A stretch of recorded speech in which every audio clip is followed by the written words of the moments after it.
Merci, Madame Midafi. Donc, c'est un plaisir d'être parmi vous. Je pense que c'est vrai, j'aurais aussi aimé être parmi vous en présentiel et voilà, il se trouve que l'agenda des uns et des autres n'ont pas permis de la convergence.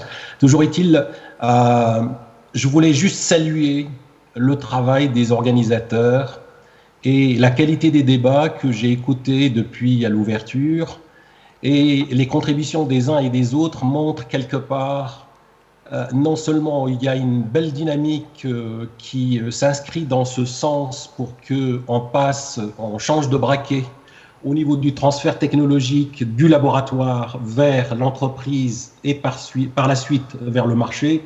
Donc, quelque part, tous les signes de vitalité sont là.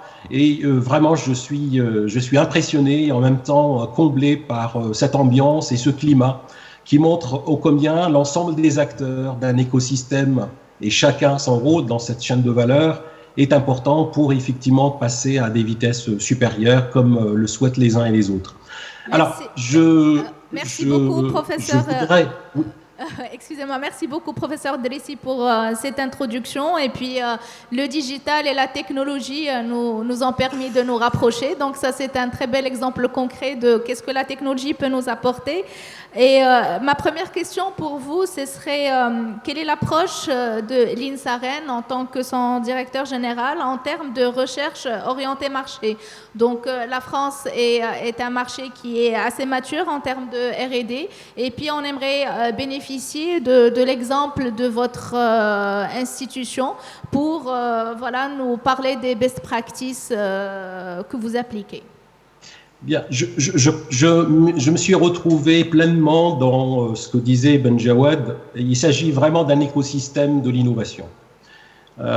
L'écosystème, c'est un ensemble d'acteurs.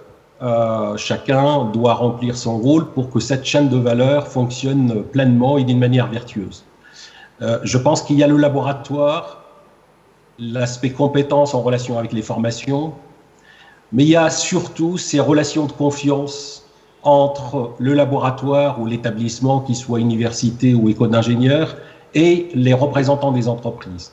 Quelque part, ici, il y a une dimension relativement importante qui est partager une certaine culture. D'ailleurs, nous sommes en train de vivre depuis quelques années des transformations sociétales profondes et durables qui montrent que nous sommes invités à réinventer cette relation école-entreprise, université-entreprise.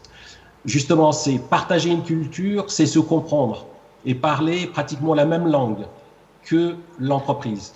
Donc, on a besoin de chercheurs, d'enseignants-chercheurs, de staff qui accompagnent justement ce développement de la recherche, qu'elle soit en amont, qu'elle soit finalisée, pour qu'ils puissent justement accompagner de l'idée jusqu'au produit. Et pour cela, on a besoin justement de partager cette culture commune, d'une part. Donc, il faut travailler. Je vous donnerai quelques éléments que nous avons mis en œuvre. Et d'autre part, on a besoin aussi de cette proximité.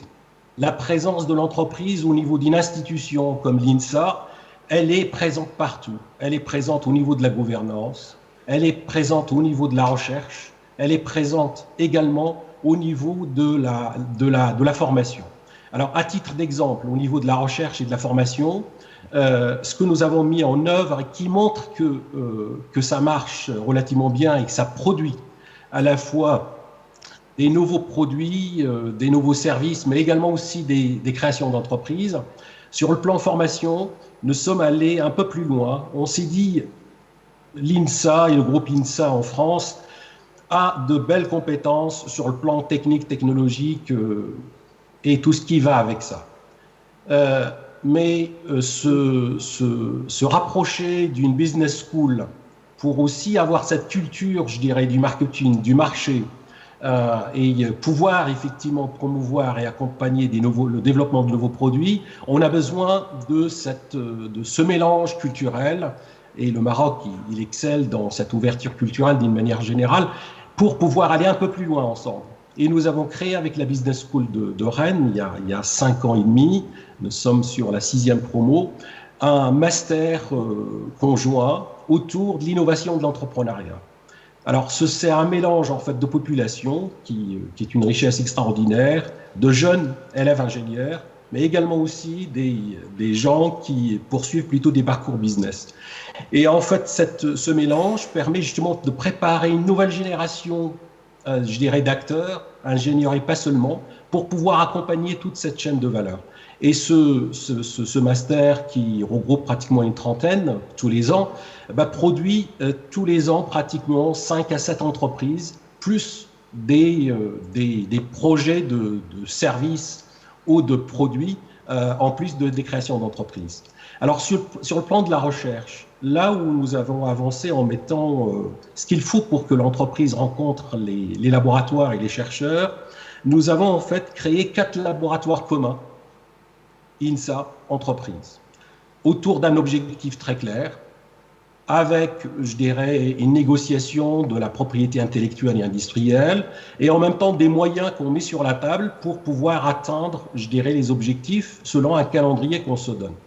Et ben, c'est quelque chose qui marche relativement bien, quel que soit le domaine. D'ailleurs, j'ai 4 laboratoires, aussi bien dans tout ce qui est deep tech, mais également en génie civil, également aussi en informatique, où c'est là où ça bouge beaucoup. Et nous avons ajouté aussi, pour pouvoir se projeter dans le futur, des chaires industrielles, et internationales, pour pouvoir justement alimenter ces laboratoires, non seulement en termes d'idées, mais également aussi en termes de développement de produits, etc. Donc voilà, en fait, héberger des laboratoires communs, permettre à des ingénieurs de l'entreprise ou des cadres de l'entreprise d'être présents dans l'école, c'est autant d'occasions, d'échanges, d'interactions et de culture partagée pour aller un peu plus loin ensemble et produire en fait de la valeur. Et tout à l'heure, dans le panel précédent, il y a quelqu'un qui avait souligné le dispositif français qu'on appelle le crédit d'impôt recherche. Alors justement, toutes ces entreprises avec qui nous travaillons bénéficient de ce crédit-là pour investir davantage dans cette recherche orientée marché et accélérer quelque part cette chaîne de valeur en termes de production. Professeur voilà. Drissi, si vous permettez, le mot collaboration, écosystème est revenu à plusieurs reprises dans votre discours, mais aussi dans le discours de plusieurs des panélistes qui vous ont précédé.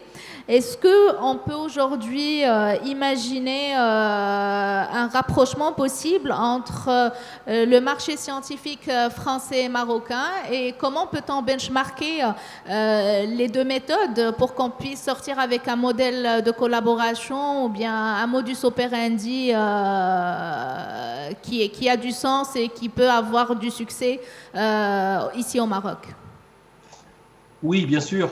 Deux choses. Tout d'abord, il n'y a pas de méthode universelle pour réussir cette chaîne de valeur de l'innovation. Il y a des parcours, il y a des expériences, et plus on les croise ensemble, et la culture et je dirais l'organisation marocaine et française sont très complémentaires, avec pas mal de chevauchements, je dirais, qui peuvent nourrir déjà une base pour aller un peu plus loin ensemble. Je pense que nous avons à apprendre des uns et des autres, et moi, en tout cas, en tant que directeur général de l'INSA France, je suis très ouvert pour qu'on avance sur des cas très concrets d'expérimentation pour qu'on puisse à la fois vendre le Made in France et aussi vendre sur un marché international le Made in Morocco. Donc, sur ce plan-là, je pense que, tel que vous le proposez, donc benchmarker un peu les différentes expérimentations croisées et essayer d'aller plus loin ensemble, je pense que c'est quelque chose que je ne peux que partager et favoriser. Et en tout cas, vous pouvez compter sur moi pour l'accompagner. Deuxième chose, c'est que il y a beaucoup d'entreprises où le Maroc constitue en fait un espace très intéressant, à la fois sur le plan géopolitique, mais également aussi sur le plan compétences.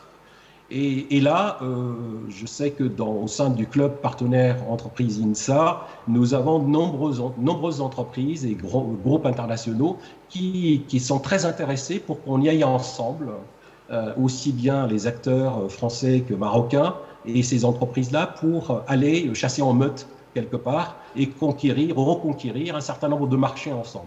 Donc voilà, sur ce plan-là, il y a une ouverture totale et soyons pragmatiques, on peut expérimenter un certain nombre de choses ensemble.